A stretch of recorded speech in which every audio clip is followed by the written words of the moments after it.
Welcome to Debt to Cinema. I'm Stephen Maltmanex. And I'm Brian Gillis. Like most people, we love going to the theater and catching the latest releases. However, sadly, put a big dent in our wallet. Fortunately, living in the digital age makes the viewing possibilities endless from the comforts of home. Many of these films that you can see right from your couch, we're ashamed to say we miss, despite labeling ourselves cinephiles. So join us as one or both of us cross off a title from our list of shame. It can be an all-time essential classic, or an underrated piece of cinema that's worth giving a shot. Hell, it might just be some trashy film we want the other's opinion on. So sit tight and join us as we pay off our debts, $1 at a time. The Regis School for Boys, where the country's best families... Hey, bring that back here! ...send the world's worst students. If you're gonna kick me out, kick me out. That'd make 4 prep schools in 4 years. You're trying for the Guinness Book of Records? But these boys are in for a real shock.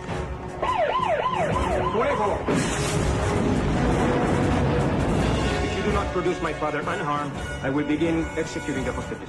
I'm sure by now you have discovered who their parents are. Chairman of the Armed Services Committee, Vice Chairman of the Republican Party. What does your father do, William? Contractor? According to this, he owns the 3rd largest construction company in the world. Yeah, he's a contractor. My boys, many of them, they have a real problem with authority. Are you with me or not? Of course we need you. If you get a shot, we're gonna be PO'd. I don't know about you, but I do think that for most boys this is true, where there's a point where you're not exactly a teen yet, but you kind of get over, just watching cartoons like fucking, I don't know, SpongeBob or Dexter's Lab, whatever, what have you. That was the case for me. And then you just start getting into anything testosterone fueled, which is like sports or fucking, video games with first-person shooters, guns, and all that shit. Yeah, you just fucking get way, way into anything fantasy related where there's violence and shit. Like, as far as movies, man, there's fucking... You start discovering action heroes like Schwarzenegger or Van Damme. There's the fucking Bond franchise. Cameron. A big one for me that I thought, was fucking cool was like Die Hard or just any hostage situation movie or fucking Die Hard knockoffs that came, which this is obviously one of them. But I don't know, shit like Air Force One. But it's not just the movies. Like, when you're a kid, a big part of this that I don't think is really talked about is that sometimes you daydream when you're a kid about being one of those heroes, like... of what you would do if you saved the day. Yeah, shit like that. So when a Die Hard type hostage situation comes out where terrorists take over a fucking school and, they're kids that, hey, maybe they're a little bit older than you, but you realize, yeah, they're not that far off. For that to cater to a kid, it is fucking amazing. So, yeah, this is, you've shared some of your childhood favorites like... fucking Freddy Got Fingered and Biodome and a whole bunch of other shit. I know this is not comparable to those by genre, but this is where I'm going with that. And watching this movie with kids in elementary school and spreading the knowledge of that, like, this was our shit, man. We fucking loved this thing so fucking much. Like, it was incredible. So...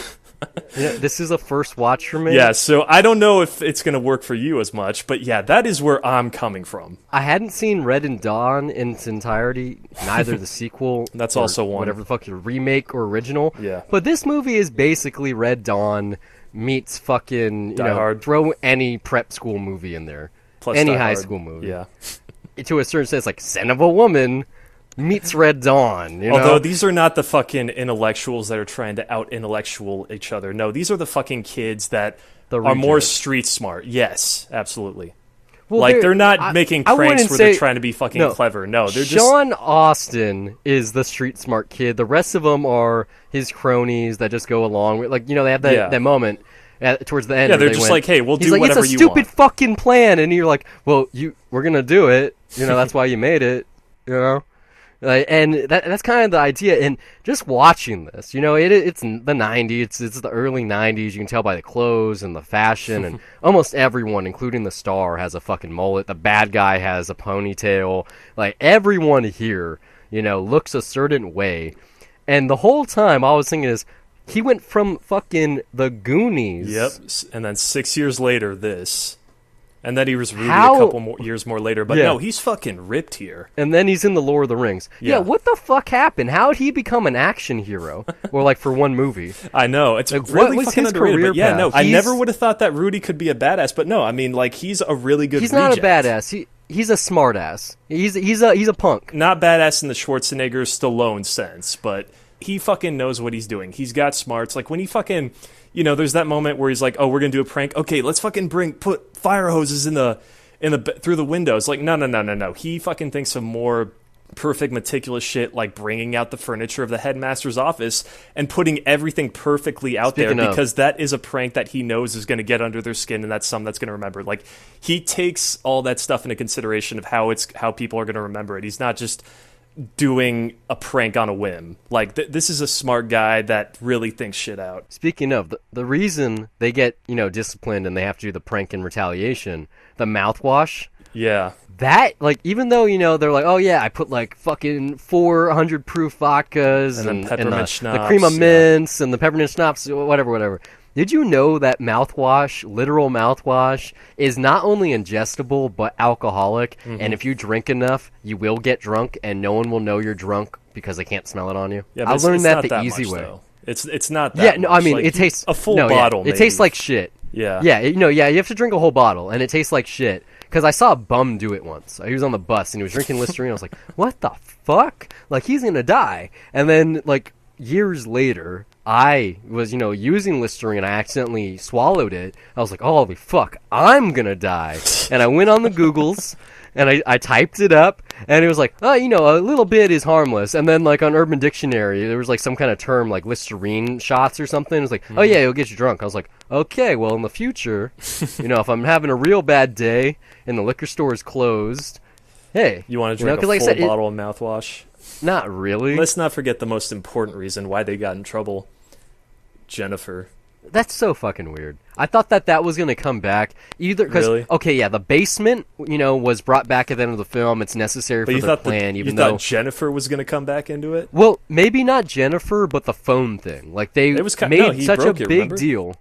Well, even still, you know, they made such a big deal about the way that they got in on the phone line and how smart it was and everything, that I thought the basement was going to be used as well, which it was, but I thought there was going to be some kind of phone tap that maybe they would have listened to, like, the radio, like, with what they did with the yearbook and the photo surveillance and the, like, all the shit that they did to get the plans in the military. That's the best that they could do, because they were pretty much under close watch the whole time. If the guards were watching or just guarding the corridors at night, there was no way they could sneak into the kitchen. Plus, I don't know, how were they going to steal the tech and the phones? They were working with what they had. Yeah, I know. I thought, you know, maybe not the sex line, which, have you ever called one of those, or had you ever called one of those? Because there's no point now. I never have, but, I mean, just as a kid watching that scene, it was amazing. Like, no, this movie literally was, like, you know, one of those tapes that I had that I recorded off Encore and I passed around, and everybody was watching it. Sometimes we would watch it with friends, and we would just be like, holy shit, during that scene. Like, I'm not going to lie, you know, sometimes when I was like 12 years old, I would think about Jennifer at night. And that is a true story. Make of the details what you will, but know that Jennifer was in my thoughts. I mean, when I was 12, Was I 12? Yeah, when I was 12, I was watching Fast Times at Ridgemont High. You know, I was already watching. I know you grew up in a different household and shit. Oh, yeah, no. I had to sneak this in. Like, you know, I did get a diet of R-rated movies, like, if they were on Encore HBO or just tapes that were passed around. But, no, this was like, I had to sneak downstairs at 1 a.m. to watch it. But I watched it so many times when my mom wasn't around. So much so that the tape wore out, you know, after passing it around. So I don't have it anymore. I was thinking, like, oh, do I have this tape? Because I would totally watch it on this viewing, but no, I had to do the streaming option. Which, by the way, on Amazon, it looks great. Yeah, I watched it on YouTube. I got an HD copy, $3.99 rental. Looked fine. I mean, it had some artifacts, but no, it looked really, really good. Great sound, too. I listened to headphones and speakers. The fucking score for this movie, by the way. Pretty good. It's so good, really. I mean, this movie is pretty much, it's forgotten easily, but I love... just the main theme for this, you know, the dun dun da da, like it just gets the adrenaline pumping, and it's like, it's a good score for the 90s at that point while we're still transitioning into the 80s. But I mean, yeah, it's, you know, this movie is like easily forgotten and easily dismissed, but like maybe it's because I grew up with it, but just so much of this is memorable to me. And that score, so good and so underrated. Refresh my memory. Last September, when you were looking for a school movie, and you nominated this... Yeah, this would have been And then we were talking about Back to School. What was the one that we went with instead? We went with Kindergarten Cop. Okay, yeah, great choice. Yeah. I was just curious. So I kind of still want to do Back to School maybe next year, because now, next week it's October, and I've actually already began my Halloween movies. I watched Deathgasm, but whatever. That's not this show. We talk about the specific movies. But everyone that's on this is not maybe a big name, but kind of a big name. Starting, with who edited it. It's fucking Michael Kahn. It's Spielberg's editor. You got Luis Gossett Jr., who has amazing performance. Arlie Ermey, Sergeant Extraordinaire. Denholm Elliott, who's known for being the British guy in the Indiana Jones movie. He's good here. The bad guy, Andrew Divoff, who I never fucking heard of, but he's great here. So he good. kicks ass. Yeah, like he's so much good. so that IMDb trivia in this movie is kind of useless, honestly. But like that is a good tidbit where he's like, "Yeah, this is the best role I've ever had," and I'm looking at his page and I'm like, "Well, this is the only role of yours that I think I've ever seen." But yeah. But the banana gag, the banana toss in the trash can improvised, which so fucking happy to cool. learn that. Like that, Louis Gossett Jr. reaction was like that was a different take because it was a reverse shot, but still, that is a great moment. But the kids, I mean, obviously we got Sean Astin, who's good in everything, and I wish he was in more because he's in the Lord of the Rings movies, in the Goonies. But I mean, speaking of kids, though, I mean, this is something that like I thought of on this viewing that I thought was kind of cool because I had been itching to rewatch this for a while, and this show kind of gave me the reason for that. That's why I did it. But I really have not seen this movie in about 10 years or so. Ooh. And rewatching it now, having seen The Goonies also within that time, or something like Monster Squad, I was thinking, wow, this is kind of that perfect bridge of like, here's these kids that were like kids in movies in the 80s. Maybe not this cast, but for the most part, that was the thing. And then what are the shenanigans that they fucking get thrown into when they grow up? And this is like a perfect segue for that, where it's just like, okay, now it gets more intense. It could be an interesting, it's not going to happen because the cult status isn't there, but one of those fun, like, legacy cool films where they have, like, their 30th anniversary, like, or 30-year reunion, and then he gets fucking hostage situation again. Oh, he fucked with the wrong people. But looking right here, Sean Astin, he's mostly a voice actor now, which makes sense because he doesn't have the boyish good looks, and he's probably a dad, or maybe even possibly a granddad. I think he does some DC stuff as well for their animated flicks. That's what I'm looking at here in terms of voice acting. But there's two notable films that I skipped over. Bulworth, which he's barely in. He's the cameraman. We did that on the show. But the real one, of course, and I couldn't think of it because you haven't seen it, he's the lead in Encino Man. It's not Pauly Shore.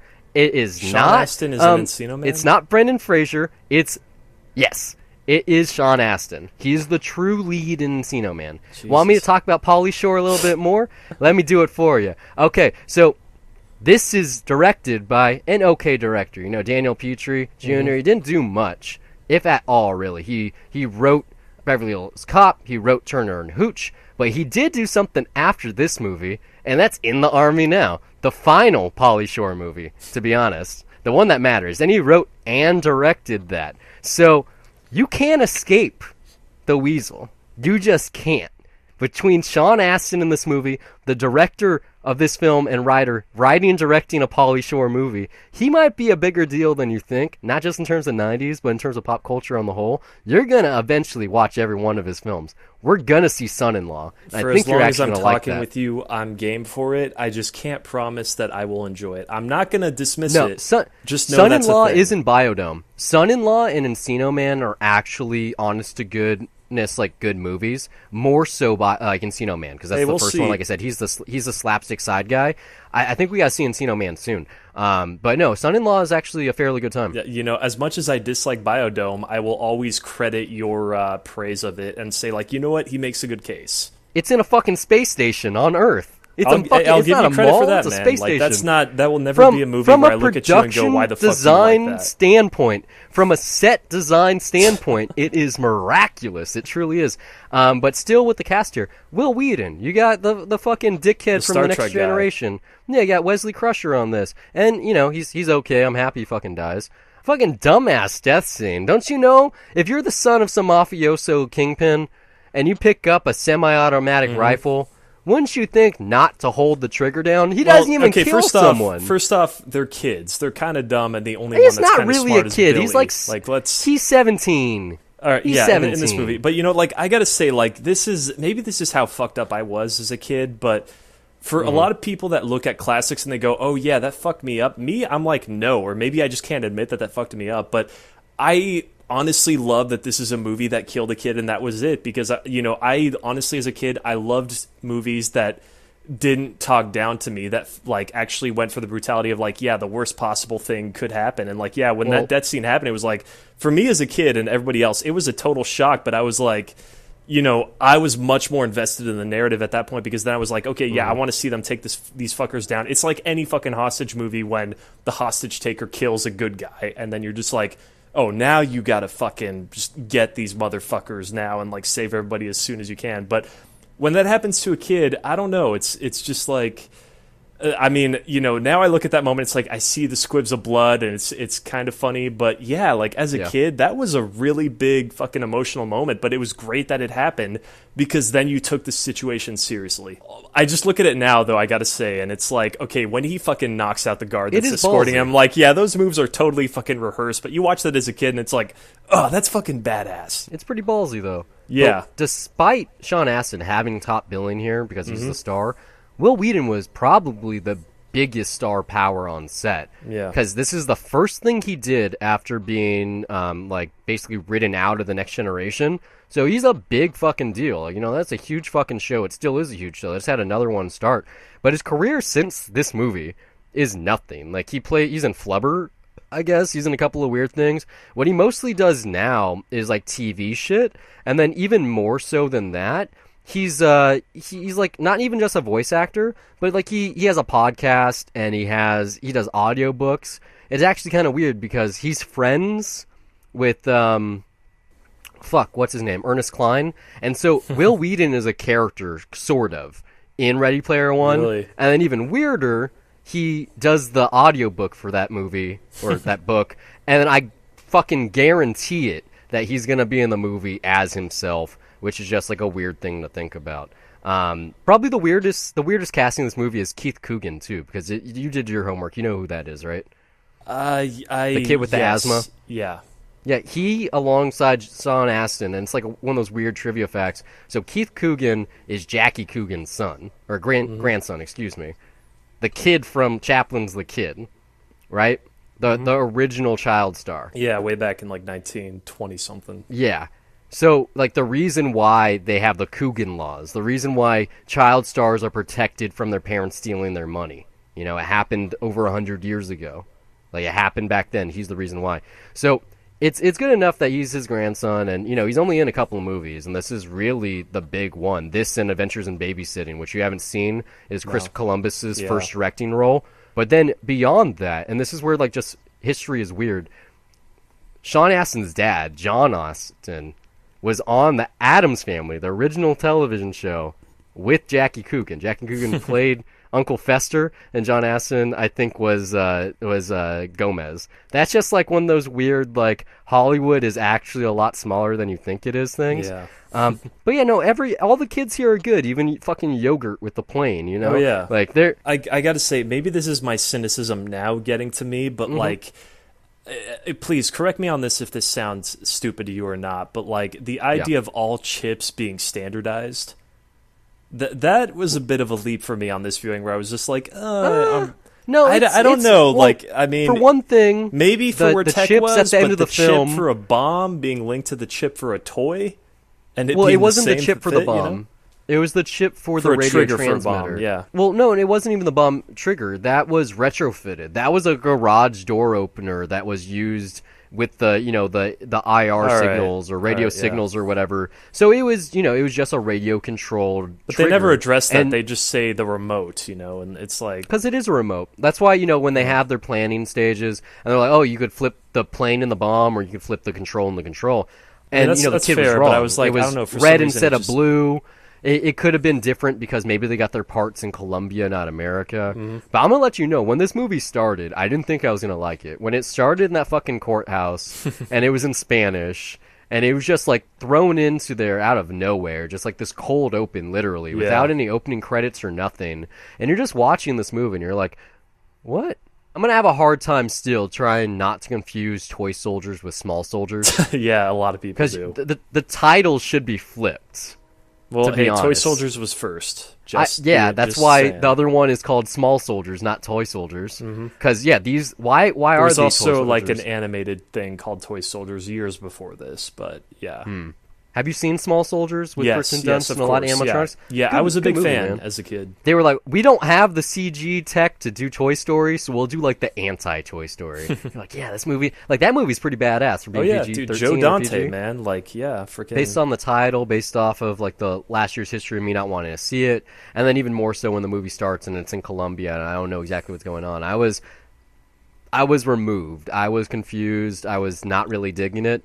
But Sean Astin's just so fucking likable in everything he does. He has this screen presence that's kind of unparalleled. Like he's a born movie star. It kind of sucks that his career only lasted a certain length. Like look at Harry Potter still acting. Fucking Frodo Baggins is still acting. But this guy, who's a child star as well, is just like, I don't know if it's because he got pudgy or he stopped wanting to do it. Maybe he's a father. Like, it could be so many things. But he looks, not just in terms of, like, the way he's cut and his clothes here, but his fucking hair, like, his face, like, everything about him here. like and he he's looks like a good 90s actor. action star. Yeah, and like he has the charisma, he has like the delivery, like he has all of it going for him, and yet like this is one of his only really like big standout roles. Like cuz even in Encino Man, Brendan Fraser and Pauly Shore steal the show. In the Lord of the Rings movies, he's the fucking gay sidekick, In Rudy, yes, the it's lead. about He's the him, titular but character. it's like it's about other things. I think that's the one big one where he is the lead, and that's I don't know if it's Yeah. I really can't say off the top of my head if Rudy was a big hit or not, but this It's movie an was emotional a flop. hit. Like this movie was a Oh, flop yeah. though. Like if For Rudy good was a reason. big blockbuster hit, then you kind of get typecast as that, and then I don't know, bouncing back off Rudy is kind of tough to get back into. This movie flopped for no other reason than the fact that the script just isn't smart. Like Well, maybe the marketing was bad Well, here's too, the thing. but This is an R-rated movie for 12-year-olds. Like it's not for 12-year-olds though. Like this honestly, is though, this like, is for 16-year-olds. This is for kids that are in high school. Like everyone may here have is a high appealed to school them, kid. but like everyone that loved this movie that I know, they were a kid when they watched it. So like it might be Well, one of those it's cases the- like Detroit Rock City where it's like, Yeah. I think the audience for this was not old enough to buy a ticket. Or Freddy Got Fingered. I snuck into that one too. Yeah. It's not a bad movie. It's a fine movie. It's like you said. This is a Die I Hard disagree on knockoff. Freddy Got Fingered, but sure. No, I mean, Oh, in you're talking terms about of, this. you know, Okay. no, I'm talking about this. Like this, it's a fine movie. There definitely is an audience for it. I enjoyed it. I enjoyed the characters, but it's not smart. Like Roger Ebert gave it a really bad review. Like he's like it has a very obvious setup. You know what's going to happen, and they never really go for anything, which is true. Like outside of them, like. Once the movie starts, when the Colombians come into the school, it becomes like not a snore fest, but just like a paint by numbers. The only unexpected moment is Will Wheaton grabbing the gun, dying, and then like the shit hits the fan and the fucking Colombian dude's dad dying. But like the guy's a pussy, he's got daddy issues. He was never gonna kill any of the kids. He was like very apologetic that this one kid died, and not even because he's like the son of someone important. All right, here I will say this because this is something that I think I still gravitate to now. But right when Luis Kelly is set up, he is a guy that just doesn't give a fuck, and he'll do what he has to do. Right away, he is set up as a guy that he'll throw some random woman out a window to get the judge to confess to telling the truth. He doesn't give a shit. He'll get the answers he wants. He throws does the give guy a fuck, off the though. helicopter too. But I mean, the one rule that he sets up when he's in the school is, hey, just tell me the truth, don't fuck with me, and you'll be fine. I think that He does give a fuck though. I do think he's also he's not a good guy, but I still think at the end of the day he's still a human being, very cognizant of the fact that he's like, all right, I don't want to kill kids if I don't have to. When Sean Astin shows up late, way after the bell for roll call, that's like a Saved by the Bell moment for him. He'll still fucking whip the shit out of the kid, but I don't think he wants to kill kids either, and he's very aware of that. But still, I don't think there is a moment where when he's pushed to it, he will not hesitate. Like, he fucking kills a teacher without any hesitation too. So he's not exactly a pussified villain, but I think, he still will draw a line for himself too. He is pussified though. Like, he's not a bad villain. He's not a bad character. He's a great presence too. He's not villainous enough. Like, he has one thing in mind, and that is to get his dad out of prison. When he's about to blow the building up before the plane takes off because he uses the remote control, he's basically crying like, "This is for you, Dad." It's a Hollywood thing. He doesn't. Can I he say doesn't this really by the way? kill anyone. I think this movie is like, he kills the teacher at the beginning, and does then, he though? I don't even remember him doing that. No, he shoots him in the head, and then I think also when he whips Sean Astin, I think that's enough to for me to say okay, he's still threatening, he'll still show force, but like I said, I think he's also aware of the fact that with Sean Astin right before that moment. He went, "Oh yeah, I went to this school, prep school. That's sucks. not a bond. I went to this school." That's not a bond. Yeah, That's he a does. setup of oh, you think you're okay, kid? No, you need fucking discipline. Let me whack the shit out of you. That's not bonding. He fucking knew what he was gonna do. He was just trying to build it up at that point, which was fucking sick. But I will say this too, especially for as a kid when you're still venturing into R-rated territory. That shot in the head for Luis Cali is still fucking sick. Oh yeah, great. To me, I was just fuck yeah, that's violent, and that's also what you want at the point, because you fucking hate this guy while you're watching him because you love to hate him. Part of the performance though that I do love, I love how he kind of he just yells at some points where he just tries to scare the shit out of everybody. He's like, "These bombs, they're hooked up to explosives. If you fuck with the wires," he raises his voice and is like, "They'll explode," and then they just all just kind of fall back in their chairs a bit. And I'm like, That's so great. It's like, just don't touch the wires, don't touch the explosives. He's not just quite one of those on things edge to enough. let them know he's fucking serious. Compare him to he's an okay villain. This film's not about the villain. It's not about the hostage crisis. It's not about the military involvement. It's not about the father and son dynamics. It's not about these kids being rejects. The only thing it has going for it is the heart. The heart that's there between Sean Astin's character and Luis Gossett Jr. It's the bond that they have. Mm-hmm. That is what carries the whole film. When he finds them in the basement, when he makes them smash the speaker, the role he plays with the mouthwash, when he goes to the sheriff with the spray-painted car, and he goes, "Hey, I know your uncle up the road has this liquor store. They're about to have..." Because he's looking out, because he knows it's not Sean Astin's fault. He doesn't want him to be expelled. He wants him to graduate, He knows no one in his life has ever cared for him, and he's the guy that will. And not because he's a hard ass, but because he knows that he has the teaching. Even though he's not teaching, he's a fucking dean, He's the discipline guy. But he's the one that can offer it. Yeah. And that moment when, the military's doing everything they can to hold him against his will and to free him, and he's like, "No, I gotta fucking get back there and kill 5 people. What's wrong with you? No." And they, he comes in, and immediately he knows what's at stake. He knows he's not a liar. He tells him to leave. He tells, the sergeant, the FBI guy, "Oh, yep, no," and just he trust says he this can do kid. it. You can't trust him to get to class on time, but he knows how to stir trouble in the best way. Exactly. He's a leader. He knows what he's doing. And when you have that final moment, when he gets that gun and he jumps through that window and he literally sacrifices himself for a kid that makes his life hell. I almost teared up. I had goosebumps thinking about it right now. I got goosebumps again. There was a lot of heart between those characters, between the actors. I have to imagine on set that they probably bonded too. Well, just the scene too after the basement where he's going around, and it's that's basically the subject matter on the surface when he's just he's trying to track down all the other bottles of mouthwash. But yeah, just that stuff is great. And you really get that sense of that's discipline that works, where it's I'll be hard on you, but I do give a shit. And Sean Astin, at least, I'd like to say, maybe not the beginning of the movie doesn't get an understanding of that, because he's still I'm still going to fuck with you. But, maybe that 90s mega happy ending with the music makes me want to think that way. But then again, what if things go back to normal and then he just still gets in trouble and he's like, "Man, do you remember that fucking time when the terrorists came by? Did you not learn shit?" Oh, they did, though. They're going to. That's why they have that That's why they have that moment where he's like, "So, after all this, am I still on pots and pans?" He's like, "Oh yeah, oh yeah, of course. Yeah, I'm not forgetting about this. Don't act just because you saved the school and I saved your life that we're not going to butt heads. Like, you still got to graduate." Who knows when that's going to be, because they got fucking, they might have taken all the bombs down, but they got fucking bullets everywhere. They got plaster on the ground. They probably got blood. They got to do crime scenes for, the detectives got to come in and figure out what happened. They got a graveyard on campus now. Like, whatever. All these things considered. But, I enjoyed the movie. It wasn't what it was basically what I thought it was going to be once it started. It's really the cast. The cast takes it a long way. The editing is pretty good. The script isn't great, but it's not bad. And I think it's one of those like kind of lost little 90s gems that, it kind of is a debt to cinema. Like when it was released, there's almost no reason, like you said, outside of maybe the target demographic being a little lower, that if this was PG-13 instead, it probably would have been a hit, especially at that time. This is the same year Terminator 2 came out. You know, like there's almost no reason why it wasn't a success. But it's it's not a silver dollar for me. It's not a dime a dozen. It's like It's in I don't between know. that or what?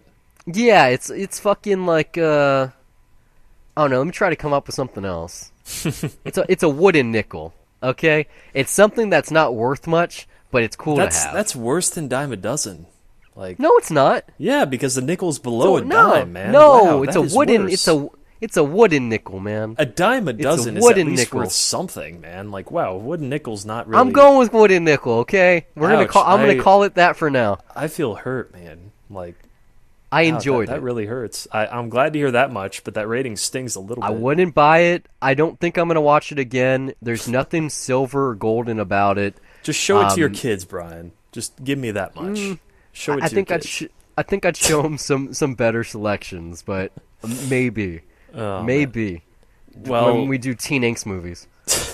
Well, if you've listened to this point, I think you know where I stand on it. I mean, it's that blindness of nostalgia which still holds up to me. You know, that's which I think that says a lot though about the value of something when it holds up. Because hey, sometimes you want to revisit from something from your childhood, and it may not hold up the same way that it used to. But this ended up being one of the cases where it did for me. But it's not necessarily just the cast. You know, I do love the villain here. I love his presence, but also this is something I forgot to mention. And I think that given how heavy this is, like just the idea of setting a, with a lot of school shootings and stuff that have happened, like, which thankfully, at least I hope that there won't be one in the next couple of days right before this episode comes out. But, like for something this risque as a topic, like, there's still a sense of fun to it, and there's good humor throughout too. Like even as the terrorists are in school, like there's little things like right near the end when Billy's on his own, like, or he's taken by Kelly and he's trying to take them down, and yet they're all down in the basement, and one of the guys gives the headmaster a bottle of mouthwash. You know, there's a nice little gag there too. There's a lot of nice stuff that's pretty humorous that's peppered throughout, where they're still able to have a sense of, even the pots and pans bit where it's just like, fuck, the school gets taken over by terrorists and I'm still doing this shit. Like, well, I mean, there's a lot of good stuff like that. Beverly Hills Cop is first and foremost an action movie. It's a mystery. It's set in a police force, but it's fucking Axel Foley as don't like it's whimsical. It's Eddie Murphy doing his Eddie Murphy all. Like as soon as it starts with that, like the gag with the cigarettes, so you would assume that the guy that wrote that, or Turner and Hooch, or In the Army Now, or this, that that he would have this sensibility. I guess he's even credited to a certain extent of like creating the buddy cop, or not buddy cop, but like action comedy genre. Well, but this also does play kind of like a serious action film, and hey, let's be honest, like this is. There's no way around this. This is a Die Hard knockoff, and it does take that ingredient there that's important in Die Hard, which is humor. And I'm happy that that's injected there. It's Die Hard meets Red Dawn in a school. Red Dawn isn't. School it's just from like Scent of the Woman, which would come out a year later. And any prep school, to be honest. It's an interesting genre mashup. I just, it's my complaint, when I would talk to people about Spider-Man movies before Homecoming came out. It's like, why wasn't Spider-Man ever in class in those movies? Why aren't any of the fucking kids in class in this movie? Like, instead of having a natural introduction of these characters where they're actually school students and, like, doing assignments or, like, in detention or... Even then, when they're doing homework, then it's still like, Billy, this is your homework that I'm doing here. They don't exactly pay attention. The most that you get out of a lecture is the headmaster out in the courtyard going, talking "This about is a book." Yeah, it will last forever, way beyond. He talks us. about Roosevelt a little bit, like talks like he has a couple of lessons that. But you don't really, matter I don't know, you don't exactly follow through on the lectures, but so it's not exactly all there. On that. Outside of these actors being of a certain age and looking a certain way and being in a setting that kind of sells you on who they are, it doesn't necessarily feel like it's in a school. You kind of forget, especially when the teachers are taken out of the building, when the headmaster's kind of removed. Like, there isn't a sense of urgency here. Like, these aren't pimply-faced kids. Like, they're not crying about in the hallways. They're not doing stupid stuff or antics. Like, there's no one being bullied in this film. Like, it's kind of removed from the territory. Because even in Scent of a Woman, even though it's kind of like the same thing, like, it's still like this fantasy element where it's like, oh, it's just a school. Yeah, it's that fantasy element of like you can be the hero in your own fucking school. That's how it plays. Like in a Last Action Hero sort of way too, but as different as that is. But I mean, you know, I will say this: like, hey, even if it's not a buy for you, I'm glad you at least enjoyed it, and I hope that for anyone else that checks this out, even if you're pretty late in your age to enjoy it the way I did, you can at least enjoy it on its own terms.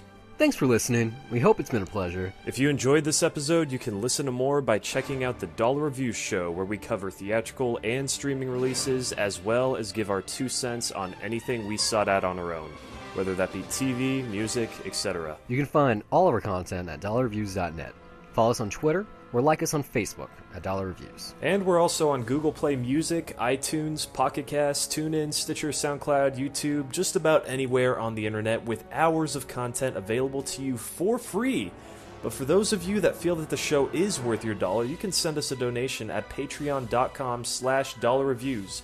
Contributions not only earn our undying love, but they also make it possible for us to improve our recording equipment and to give you the highest quality episodes possible. But more importantly, they'd be helping us acquire the content to review. You know, trips to the multiplex are expensive, and the more donations we receive, the more films we can review for your listening pleasure. If you listen somewhere we're currently not available, you'd like to contribute some talking points, send a Death to Cinema request, or if you just want to laugh at us, you can do so by reaching out to us on social media or send an email to brian@dollarreviews.net. Or you can email me as well, steve@dollarreviews.net. You can follow me personally on Twitter at Brian Gillis, that's BRYONGILLIS, and now you know how to spell the email too. And also under the same name on the Loveview site Letterboxd, which acts as my film diary, where I rate films I'm watching, write the occasional review, and even sometimes compile lists. You can also find me on Twitter at S_MTX, and also follow my film diary at Letterboxd under the same name, where I log everything I watch, and sometimes write brief reviews. That's it for this week. Until next time, keep the change.